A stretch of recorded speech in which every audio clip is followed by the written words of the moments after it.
Nem tudom, hogy kéne ezt fölvezetnem. Ember. Régültem így szemtől szembe a kamerával, ahol éppenséggel semmit nem fogok csinálni, csak elmesélni egy adott történetet. Utoljára ez akkor történt meg, mikor megnyertem az S21 Ultrát és a Galaxy Buds Pro-t, de a mai videónak nem ez lesz a lényege. Elméletben és gyakorlatilag is megnyertem Nate King Dragon Lore-ját. Azt a kurva.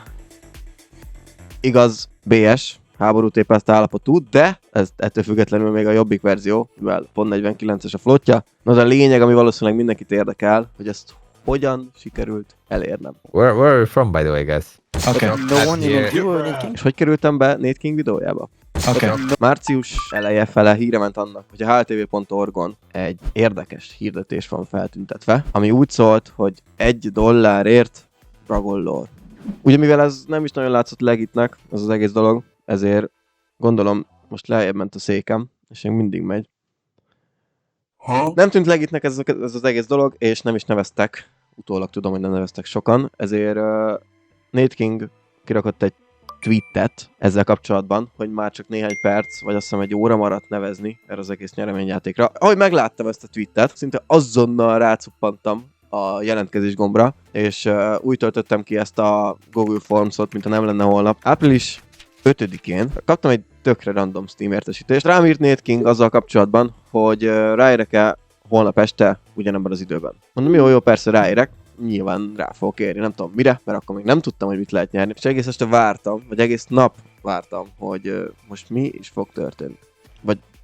Vagy mire számít. Csak fel kellett mennünk Discordra, bekapcsoltuk a facecamünket, ott beszélgettünk egy órán keresztül, nyilván azért, hogy jobb legyen az összhang, és jobban tudjunk egymással kommunikálni a videók közben, és ne legyen nagyon cringe és erőltetett az egész. Nem tudom, ez a részemre mennyire sikerült. Nem cringe-nek lennem, ez majd kiderül, amikor kéne videó. Nem sokat kommunikáltam, vagy az elején, mikor még ismerkedtünk, akkor sokat beszéltem, vagy hát beszélgetni próbáltam, meg beszélgettünk is, ugye, angolul. Hát hogy? De így, ahogy szépen, fokozatosan haladtunk tovább a feladatokkal, egyre jobban izgultam, és egyre jobban... Hapcizunk el?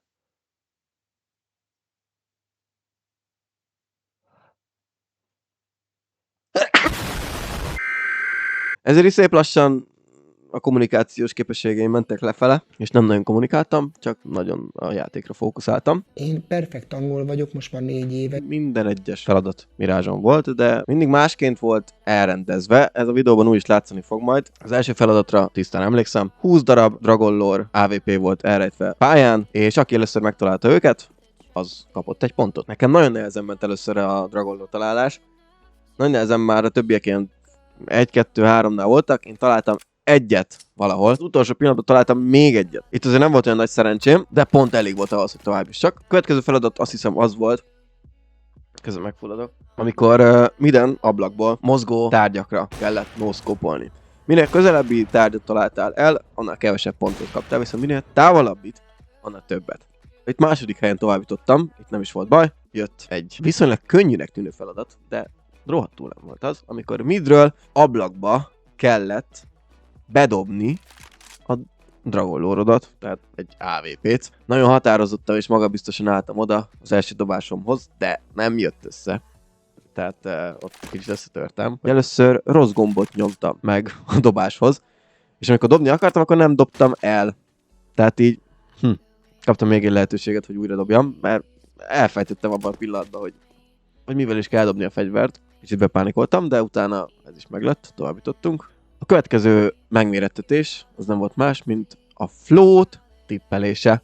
Elénk volt rakva egy rohadt nagy AVP Dragon Lore, aminek meg kellett tippelni, hogy milyen állapotban van, 2/10 jegy pontossággal. 60 másodpercünk volt arra, hogy kitaláljuk, hogy mi legyen a végső tippünk.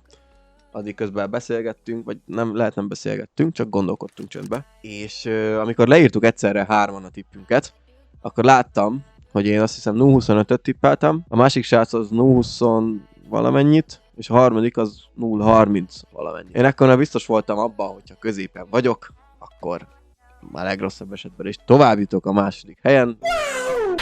De azért, amikor kiderült, hogy valójában mi is volt a fegyver kopása, akkor azért meglepődtem, mert azt hiszem 0,26 lett, és én meg 0,25-öt tippeltem, tehát majdnem teli találattal továbbítottam a döntőbe. És itt jött a döntő. Magad előtt láttál 6 AVP Dragon Lord különböző állapotban. Volt azt hiszem 2 vagy 3. Battle Scared, Well-worn, Field Tested, Factory New, volt előtted minden tényleg. Növekvő sorrendbe kellett rendezni a Dragon Lore-okat az árok szerint. Előtte még azért a másik csatszal azt beszéltük, hogy amúgy egy BO3-ba benne lennénk, tehát hogyha esetleg ezt megnyeri valaki, akkor legyen még esélye visszahozni, de nem tudtuk megoldani. A Nate King is belement volna, de nem lett volna mit csinálunk. Sajnos. Nem sajnos, mert én örülök neki, hogy ez így alakult. Pedig én vetettem föl, azt hiszem a BO3-at. Még az utolsó feladat előtt még azt is mondtam, hogy amúgy egy 50-50-ben is benne vagyok. Hála annak, hogy nagyjából tisztában voltam az árakkal, és hogy mi folyik a piacon éppenséggel. Ennek köszönhetően sikerült megnyernem egy VS AVP Dragon Lord, egy Accurate London 18-as Gold matricával. Jelenleg is még annyira nem fogtam fel alapvetően, hogy van egy Dragon Lore-om. Nem tudok nagyon mit mondani, és az volt a baj velem abban a pillanatban, hogy még magyarul se tudtam megszólalni. Annyit mondtam, hogy mit mondtam? Oh yes, vagy holy shit, vagy ilyen fasságokat kezdtem el mondani. De nem jutott eszembe magyarul se semmi. Nem mondjuk még angolul. Szóval igen, nagyjából ennyi a rövidke történet, hogy hogyan nyertem Dragon Lord. Tényleg nagyon hálás vagyok Nate Kingnek is, hogy szerepeltem a videójában. Ha nem láttátok még azt a videót, ahol megnyerem ezt a csodálatos Dragon Lord, azt mindenképp megnézhetitek Nate King csatornáján. Nagyon szépen köszönöm neki még egyszer a Dragon Lord, alapvetően nem kellett $1 fizetnem, de ezt küldte nekem, ezt az offert. Tényleg még egyszer nagyon köszönöm, hogy megnéztétek ezt a videót.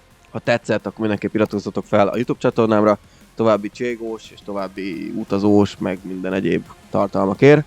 Ha pedig nem tetszett, akkor dislike-eltek ezt a videót. Köszönöm, hogy itt voltál, ez a videóban találkozunk. Sziasztok!